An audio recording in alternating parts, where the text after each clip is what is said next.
Sheet land میں ہوا تھا، اس کے ساتھی بھی اس کے ہمراہ تھے، لیکن اب بقول ڈاکٹر کے اسے 6 روز بعد ہوش آیا۔ اس وقت گریٹ لینڈ کے سٹی ہسپتال میں ہے۔ اسے یہی بات سمجھ میں نہ آ رہی تھی کہ اسے شیٹ لینڈ سے کس نے گریٹ لینڈ بھجوایا اور اس کے ساتھیوں کے ساتھ کیا ہوا۔ اس لیے اس نے فیصلہ کر لیا کہ وہ پولیس ہیڈ کوارٹر جائے گا تاکہ وہاں کم از کم اسے جہاں پہنچنے کے پس منظر کے بارے میں تو کچھ معلوم ہو جائے۔ تھوڑی دیر بعد وہ پولیس کار میں بیٹھا آگے بڑھا چلا جا رہا تھا۔ پھر کار پولیس ہیڈ کوارٹر میں داخل ہو کر رک گئی اور عمران کو کار سے نیچے اتار کر مختلف راہداریوں سے گزار کر ایک بڑے ہال نما کمرے میں لے جایا گیا، جہاں ایک میز کے پیچھے ایک کرسی موجود تھی، جبکہ میز کی دوسری طرف 3 کرسیاں رکھی تھیں۔ عمران کو ایک کرسی پر بٹھا دیا گیا جو ایک طرف رکھی ہوئی تھی، جبکہ دونوں پولیس آفیسرز میں سے ایک اسے کمرے میں چھوڑ کر واپس چلا گیا۔ چند لمحوں بعد کمرے کا دروازہ کھلا اور ایک ادھیڑ عمر آدمی جس نے پولیس کمشنر کی یونیفارم پہن رکھی تھی اندر داخل ہوا۔ اس کے پیچھے ایک نوجوان تھا جس نے نیلے رنگ کا سوٹ پہنا تھا اور ان دونوں کے پیچھے ایک نوجوان لڑکی جس نے شوخ رنگ کا اسکرٹ پہنا ہوا تھا۔ وہ تینوں میز کی دوسری طرف موجود کرسیوں پر بیٹھ گئے۔ اس پولیس کمشنر کے ہاتھ میں ایک فائل تھی جو اس نے کھول کر سامنے رکھ لی۔ جوزف، وہ سامان لے آؤ جس سے برآمد ہوا تھا، پولیس کمشنر نے اس پولیس آفیسر سے مخاطب ہو کر کہا جو ان کو لے آیا تھا اور کمرے میں موجود تھا۔ یس سر، اس پولیس آفیسر نے مودبانہ لہجے میں کہا اور مڑ کر کمرے سے باہر چلا گیا۔ تم اس وقت گریٹ لینڈ کے دارالحکومت کے پولیس ہیڈ کوارٹر میں موجود ہو۔ میرا نام رابرٹ ہے اور میں پولیس کمشنر ہوں، جبکہ ڈیٹیکٹیو گریڈ 1 جانسن ہے اور یہ سائیکیٹرسٹ ڈاکٹر مورین ہے۔ پولیس کمشنر نے بڑے نرم اور مہذب لہجے میں عمران سے مخاطب ہو کر اپنا اور اپنے ساتھیوں کا تعارف کراتے ہوئے کہا، آپ یقیناً مجھ سے بیان لینے اور تفصیلی پوچھ گچھ کرنے کے لیے تشریف لائے ہیں۔ میں آپ کو سب کچھ تفصیل سے بتا دوں گا، لیکن آپ میرا بیان لینے سے پہلے مجھے یہ بتا دیں کہ مجھے 6 روز پہلے سٹی ہسپتال میں کون لے کر آیا اور کہاں سے؟ عمران نے مسکراتے ہوئے کہا، اس بارے میں تفصیل تو تم نے بتانی ہے۔ نیوی پولیس نے کھلے سمندر میں ایک لانچ کو چیک کیا تو اس لانچ میں تم بے ہوش پڑے تھے۔ تمہارے سر، بازوں اور ٹانگوں پر زخم تھے، لیکن یہ زخم زیادہ سیریس نہ تھے۔ تمہیں وہاں سے اٹھا کر جہاں دارالحکومت بھجوایا گیا اور پولیس نے تمہیں سٹی ہسپتال داخل کرا دیا۔ تمہارے جسم پر جو لباس تھا اس کے اندر تم نے ایسی جیکٹ پہن رکھی اور حیرت انگیز بات یہ کہ اس کے اندر تم نے اس جیکٹ کے ہانوں سے گولیوں کے بے شمار ہول بھی برآمد ہوئے۔ اس جیکٹ میں مصنوعی خون بھرا ہوا تھا جو چند ہانوں میں تو موجود تھا لیکن باقی ہانوں سے ان گولیوں کی وجہ سے نکل چکا تھا۔ اس کے علاوہ تمہارے لباس سے کوئی چیز برآمد نہ ہوئی، نہ ہی تمہاری شناخت کے بارے میں کوئی کاغذ تھا اور نہ کوئی اور چیز۔ اب تمہیں ہوش آیا ہے تو اب تم نے ہمیں تفصیل بتانی ہے کہ تم کون ہو، کیسے بے ہوش ہوئے، لانچ میں کیسے پہنچے اور تمہارے پاس اس خصوصی ساعت کے جیکٹ کا کیا قانونی جواز ہے۔ یہ سب تفصیل تو تم نے بتانی ہے، پولیس کمشنر نے جواب دیا۔ اسی لمحے کمرے کا دروازہ کھلا اور پولیس آفیسر جوزف اندر داخل ہوا تو اس کے ہاتھ میں ایک بیگ موجود تھا۔ پولیس کمشنر نے اس کے ہاتھ سے بیگ لیا، اسے کھول کر اس نے موجود ایس وی ٹی جیکٹ نکال کر عمران کے سامنے میز پر رکھ دی، پھر ایک پیکٹ نکال کر اسے کھول کر میز پر الٹ دیا۔ اس میں سے مشین گن کی چلی ہوئی گولیاں ہاتھ تعداد میں نکلیں۔ کیا آپ مجھے یہ حق دیں گے کہ میں ایک فون کال کر لوں؟ عمران نے ایک طویل سانس لیتے ہوئے کہا، کیا تم کسی وکیل کو فون کرنا چاہتے ہو؟ میں گریٹ لینڈ کے سیکرٹری داخلہ لارڈ بارٹن کو کال کرنا چاہتا ہوں، عمران نے کہا۔ تو نہ صرف پولیس کمشنر بلکہ کمرے میں موجود تمام افراد عمران کی بات سن کر بے احتیاط اچھل پڑے۔ کیا کہہ رہے ہو؟ لارڈ بارٹن کو تم کال کرو گے؟ کیا مطلب؟ کیا وہ تمہیں جانتے ہیں؟ کیسے؟ کون ہو تم؟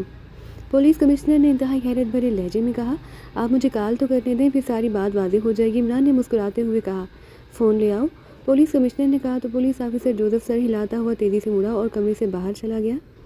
کیا واقعی تم لارڈ بارٹن کو کال کرنا چاہتے ہو؟ پولیس کمشنر نے ایسے لہجے میں کہا جیسے اسے عمران کی بات پر یقین نہ آ رہا ہو۔ ابھی فون آ جائے گا تو آپ خود دیکھ لیں گے، عمران نے کہا۔ پھر چند لمحوں بعد پولیس آفیسر جوزف اندر داخل ہوا تو اس کے ہاتھ میں ایک کارڈ لیس فون موجود تھا۔ ابھی آفس کا وقت ہے اور یقیناً لارڈ بارٹن آفس میں ہوں گے، کیا نمبر ہے ان کا؟ عمران نے لارڈ پولیس آفیسر کے ہاتھ سے فون پیس لیتے ہوئے کہا تو پولیس کمشنر نے فون نمبر بتا دیا۔ عمران نے فون کر کے پولیس کمشنر کے بتائے ہوئے نمبرز پریس کر دیے۔ دوسری طرف سے گھنٹی بجنے کی آواز سنائی دی۔ شاید فون میں لاؤڈر کا بٹن پہلے سے ہی آن تھا کیونکہ دوسری طرف بجنے والی گھنٹی کی آواز پورے کمرے میں گونج رہی تھی۔ پھر ریسیور اٹھا لیا گیا۔ PA2 سیکرٹری داخلہ، رابطہ قائم ہوتے ہی ایک نسوانی آواز سنائی دی، میں Ali Imran MSc DSc Oxon prince of ڈھم بول رہا ہوں، لارڈ بارٹن سے بات کرائیے، عمران نے اپنے مخصوص لہجے میں کہا تو پولیس کمشنر سمیت سب کے چہروں پر انتہائی حیرت کے تاثرات ابھر آئے۔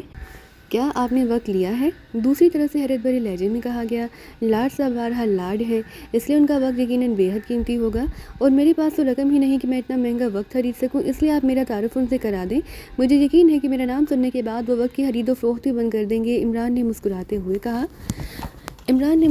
کہا۔ ہولڈ آن کریں، دوسری طرف سے کہا گیا۔